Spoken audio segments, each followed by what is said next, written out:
Aqui na cidade de Cabo Frio, né? A gente viajou para aquela região de Paraty agora, há uns 15 dias atrás, 20 dias.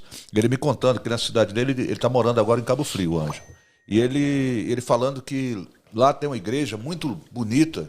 E ele andando pela cidade, pô, pá. Aí ele viu que tinha uma aglomeração atrás da igreja. Ele falou, pô, o que está tendo? Ele foi lá, uma igreja menor.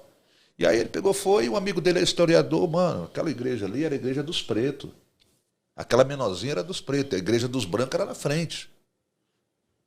Então, o Brasil, né, eu não vou entrar em tema político aqui, mas o que se passou agora politicamente não era de discussão de corrupção, de nada, é de que Brasil você quer. Você quer manter o Brasil dessa forma? Se você for pegar André Rebouças, que foi um grande engenheiro, ele já falava que todas as vezes que o Brasil, esse Brasil nosso, ele exigia, ou buscava, se organizava de alguma forma, os caras voltavam de tudo se preparando. Você vê o número de CACs que tem no Brasil hoje, não é por acaso. Né? Os caras estão se precavendo para o bagulho. E não é só para agora, não, é mais para frente.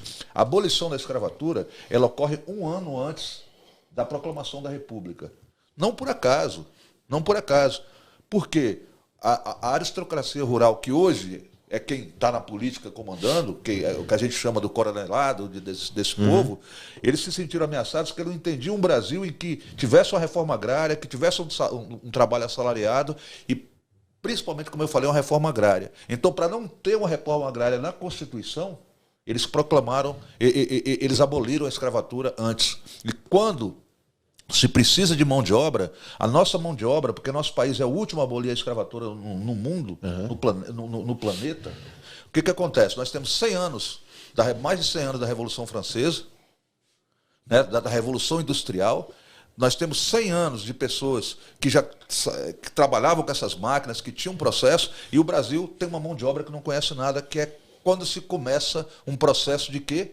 De imigração no Brasil. Grande massa. E sem falar que na época da abolição, complementando que é seu raciocínio, houve uma lei chamada Lei de Terras. A Lei de Terras, exatamente. Que 1850 o negro não podia... Ele era proibido por lei de ser dono de terra. Em 1837, o negro era proibido de frequentar qualquer tipo de escola. Sim, e quando foi dado, entre aspas, esse direito de frequentar...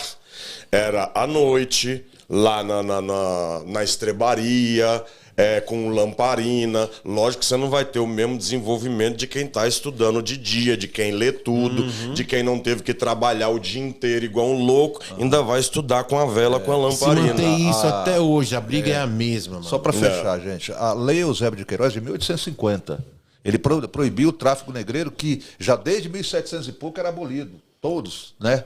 Nessa época era do Império Holandês, que foi o primeiro naval, depois vem a Inglaterra, depois que os Estados Unidos viram, só depois da Segunda Guerra Mundial. Tá? Então, a gente tem que saber que mesmo com toda essa dificuldade, o filho de Luiz Amaim, Luiz Gama, né? Um rábula, ou seja, um advogado, um ex, que é um advogado ex, né?